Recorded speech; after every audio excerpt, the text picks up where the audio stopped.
I'm S. Saravana, Assistant Professor, Department of ECE, Bharat Institute of Higher Education and Research, course name Analog Circuits, topic Diode Circuits. Before going to discuss about various types of diode circuit, we must know about the basics of diodes. In the field of electronics, the simplest and most fundamental nonlinear circuit element is diode. Under the biasing condition, it has low resistivity in one direction and high resistivity in another direction. Among the many of the applications of the diode, their use in the design of rectifier is most common. Rectification is nothing but converting AC into DC. For such type of diode circuits design, we need one or more number of diodes. Next one, the types of diode circuit. We'll discuss one by one. First one, half-wave rectifier without filter. Half-wave rectifier is nothing but the type of the rectifier that only allows the one half of the AC input signal and blocks the remaining half of the AC input signal. Hence, it rectifies the AC into DC and it requires only one diode for its operation. This is the circuit diagram of the half-wave rectifier without filter. This circuit consists of one step-down transformer and one diode and one load resistor.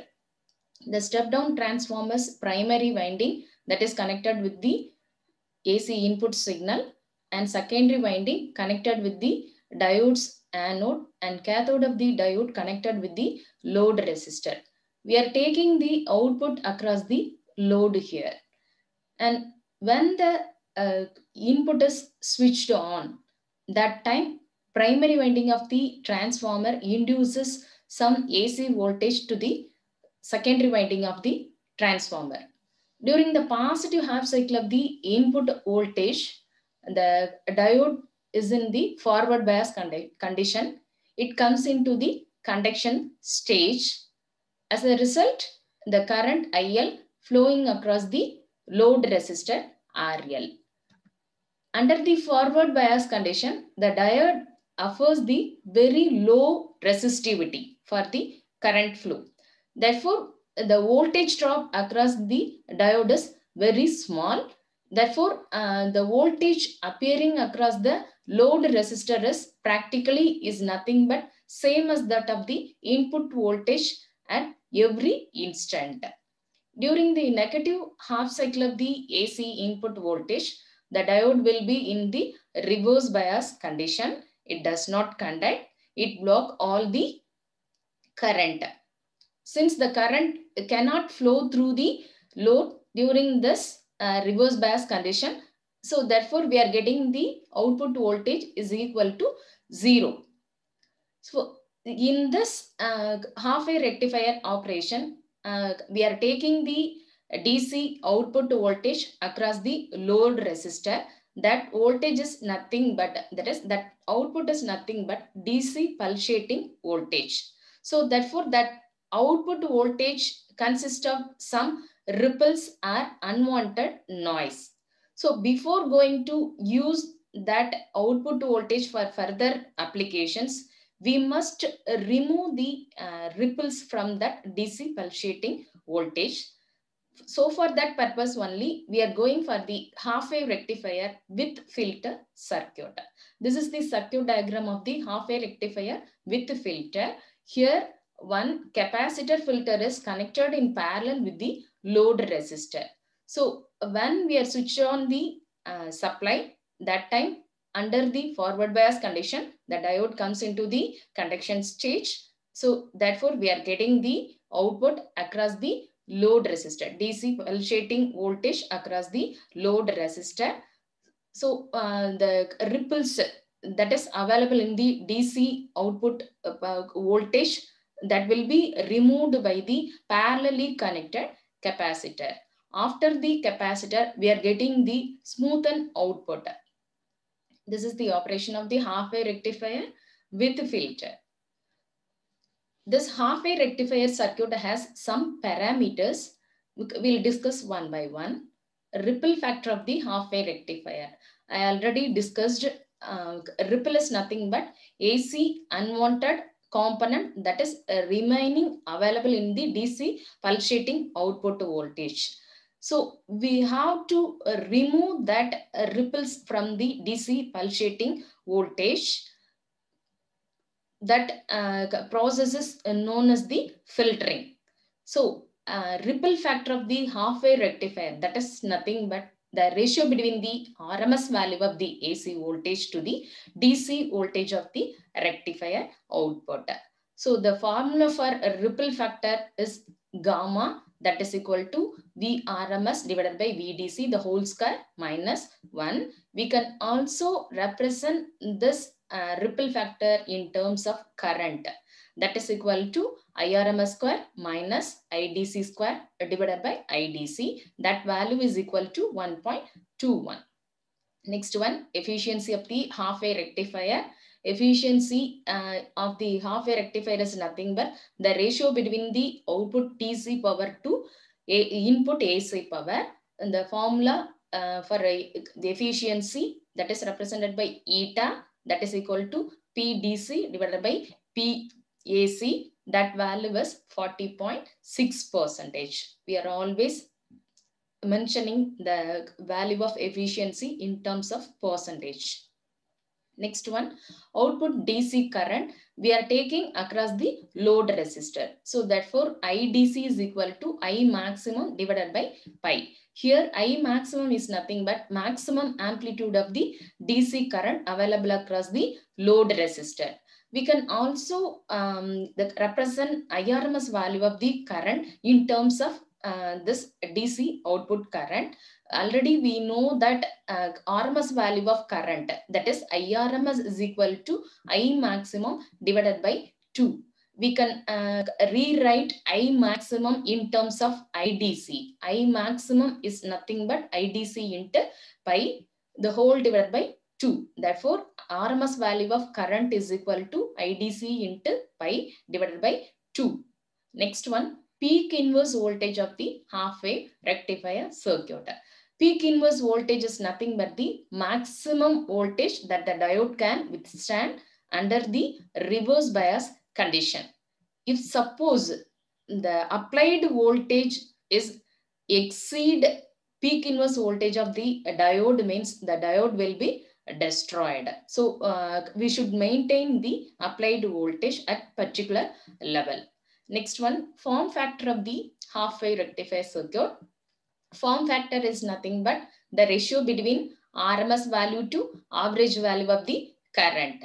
Therefore, form factor is equal to RMS value of current divided by average value of current. That value is equal to 1.57. Next one, output DC voltage. We are measuring across the load resistor. The output voltage across the load resistor, that is denoted by VDC, that is equal to Vs maximum divided by pi, where Vs maximum is nothing but maximum amplitude of the secondary voltage. Next one, applications of the half-wave rectifier. We'll see one by one. First one, for rectification applications, we are using the half-wave rectifier circuit. Next one, signal demodulation application. Third one, signal peak applications. Next one, advantages of half-wave rectifier. And the half-wave rectifier circuit consists of only small number of components or lower number of components. Therefore, the circuit is simple one and compact one. And also this circuit cost is very, very cheaper compared to other circuit. Disadvantages of half-wave rectifier. This half-wave rectifier circuit only allows the half cycle of the input AC signal for their operation. So the remaining half cycle, that is totally wasted by the circuit. So this leads to the power loss of the circuit. So this is the first disadvantage of the half-wave rectifier circuit. Second one, the half-wave rectifier circuit produces a lower output voltage. Third one, the output current we obtain across the load resistor is not a pure DC pulsating voltage. It has some ripples. Next diode circuit is full wave bridge rectifier circuit. This is the another type of the diode circuit. This is the circuit diagram of the full wave bridge rectifier circuit. In this circuit, the circuit converts AC into DC for both half cycle of the input AC voltages. Here the circuit consists of 4 diodes. These 4 diodes combinedly form the bridge. So the AC input voltages applied diagonally opposite ends of the bridge. The load resistor is connected between the other 2 ends of the bridge circuit. We'll see the operation. For the positive half cycle of the input AC voltage, and the diode D1 as well as D3 that comes into the conduction stage, whereas diode D2 and D4 that's remain in the off state. So the conducting diode that will be connected in series with the load resistor, and hence the load current flows through the load resistor RL. For the negative half cycle of the AC input voltage, the diode D2 as well as D4 comes into the conduction stage, that is in forward bias stage, whereas diode D1 and D3 that are in the off state only. So the conducting diodes D2 as well as D4 that is connected in series with the load resistor RL, and hence the current flowing across the load resistor RL. So therefore for both that is bidirectional wave that is converted into unidirectional wave. For both the half cycle, the current flowing across the load resistor is in the same direction only. That's why we are calling the bidirectional wave is converted into a unidirectional wave in the full wave bridge rectifier circuit. This full wave rectifier circuit also has some parameters. First one, peak inverse voltage of the full wave rectifier circuit. That is nothing but the maximum voltage the diode can withstand under the reverse bias condition. This is 2 times of the half wave rectifier's voltage, because it converts both the AC input into output. That's why the peak inverse voltage of the full wave rectifier circuit is 2 times, that is twice of the peak inverse voltage of the half wave rectifier circuit.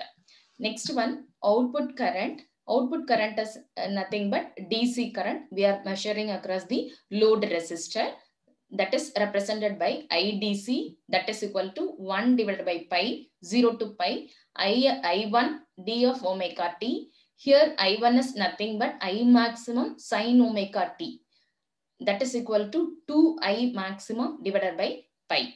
Next one, DC output voltage, that is represented by VDC, that is equal to IDC into RL. Already we know that IDC is nothing but 2I maximum divided by pi into RL. Next one, root mean square value of current, that is represented by IRMS square, that is equal to 1 divided by pi, 0 to pi, I1 into d of omega 2, d of omega t. Why here we are putting I1 2 times means this full wave circuit, full wave bridge rectifier circuit convert both the half cycle of the AC input voltage into a output voltage. That's why here the I1 multiplied again by I1. So that is equal to 0 to pi, I maximum into I maximum sine omega t into sine omega t, t of omega t, that is equal to I maximum square divided by 2. Therefore, RMS value of current is equal to I maximum divided by root 2. Next one, root mean square value of output voltage, that is represented by VRMS is equal to IRMS into RL. Already we know that IRMS is equal to I maximum divided by root 2, that is multiplied by load resistance value. Next one, form factor and peak factor of the full wave rectifier circuit. Form factor of the full wave rectifier is nothing but the ratio of the RMS value of current to average value of current. That is represented by KF. That is equal to RMS value of current divided by average value of current. That is RMS value of current is nothing but IRMS. Our average value of current is nothing but IDC. That is equal to I maximum divided by root 2, the whole divided by 2I maximum divided by root pi. So therefore, we are getting finally 1.11 for form factor of the full wave rectifier circuit. The peak factor of the full wave rectifier is nothing but the ratio between the peak value of the current to RMS value of the current. Peak value of current is nothing but maximum current, that is I maximum, divided by RMS value of current is nothing but maximum value divided by root 2. That is nothing but I maximum divided by root 2. So finally we are getting peak factor Kp is equal to root 2. Next one, rectifier efficiency. The rectifier efficiency of the full wave rectifier circuit is nothing but the ratio between the DC output power to AC input power. We already know that DC output power, that is denoted by PDC, that is equal to IDC square RL. Already we know that IDC square is nothing but 2I maximum divided by pi, the whole square into RL. That is nothing but 4 divided by pi square into I maximum square RL. AC output power, that is represented by PAC, that is equal to IRMS square into RL plus RF. IRMS square is nothing but I maximum square divided by 2, because I maximum divided by root 2. If suppose we are squaring means we are getting I maximum square divided by 2 into RL plus RF. Therefore, eta, efficiency eta is equal to the ratio between the output power to AC input power, PDC divided by PAC, that is equal to 4I maximum square into RL divided by pi square, the whole divided by I maximum square into RL plus RF divided by 2. Finally, we are getting 0.812 divided by 1 plus RF divided by RL for the full wave rectifier circuit. Next one, next diode circuit type is clipper. The clipper circuit is also known as the diode limiter circuit, or otherwise we can call this circuit as wave shaping circuit. What is the operation of this clipper circuit means? This circuit takes an input waveform and clips off or cut off the top half or bottom half or both half cycles together. So that is the operation of the clipper circuit. It can clip off or cut off one half of the input AC signal. Therefore, this circuit is used in voltage limiting circuits or applications. Depending upon the orientation of the diode, positive or negative region of the input cycle only cut off or clipped off. So therefore, these circuits are categorized into two types. One is series clipper circuit, another one is parallel clipper circuit. We'll discuss one by one. First one, series clipper. In the series clipper circuit, we are having positive diode circuit and negative diode circuit. So in case of series positive clipper circuit, the positive half cycle of the input voltage will be removed. That's why we are calling this circuit as positive series clipper circuit. This is the circuit diagram of the positive clipper circuit. Here, the diode and load resistors are connected in series. That is, the diode's cathode is connected with the input voltage and anode is connected in series with the load resistor. We are measuring the output across the load resistor RL. So for the positive half cycle of the applied AC input waveform, the diode is in a reverse bias condition. That is, a reverse bias means it does not conduct. It acts like open switch. So therefore, which maintains the output voltage at the zero voltage level. So that is nothing but this causes the positive half cycle to be clipped off. In this case, positive half cycle will be removed. During the negative half cycle of the input AC signal, the diode comes into the forward bias condition. It comes into the conduction stage. So the diode, it comes into the forward bias condition. It comes into the conduction stage. It acts like the closed switch. So therefore, under the reverse bias condition, the negative half cycle appears across the output. Next one, negative diode clipper circuit. Here also the diode as well as load resistors connected in series. Here there is only one change between the previous circuit and this circuit. Here the position of the diode will be changed and the circuit become a negative series clipper circuit. So what is the operation means? Under the when we are applying the AC input signal, the diode comes into the forward bias condition for the positive half cycle. So we are measured under forward bias condition, the diode acts like a closed switch, and it does not produce any the output across the load resistor. When the diode comes into the reverse bias condition, that time it acts like the open switch. We can measure the voltage across the load resistor. So it can produce the output under the reverse bias condition. Next one, positive shunt clipper. In the positive shunt clipper, this is the circuit diagram of the positive shunt clipper circuit. Here the diode and load resistor connected in parallel. This circuit is connected in series with the load resistor. So during the positive half cycle of the applied input voltage, the diode is in the forward bias condition. So the diode acts like a closed switch. So what will happen under this condition means the diode conducts heavily. So the voltage drop across the load or diode will be equal to 0. So therefore the output voltage during the positive half cycle is 0. Under the negative half cycle of the applied input voltage, the diode is in the reverse bias condition. Therefore, it behaves like the open switch.